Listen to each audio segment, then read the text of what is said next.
Hello guys! May share lang ako sa inyo na magandang pasyalan ng mga bata.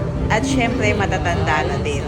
At dito nga yan sa may Tutuban Mall. Hindi ko sure kung likod ba to or gilid ng Tutuban. Pero nasa may Tutuban lang to guys.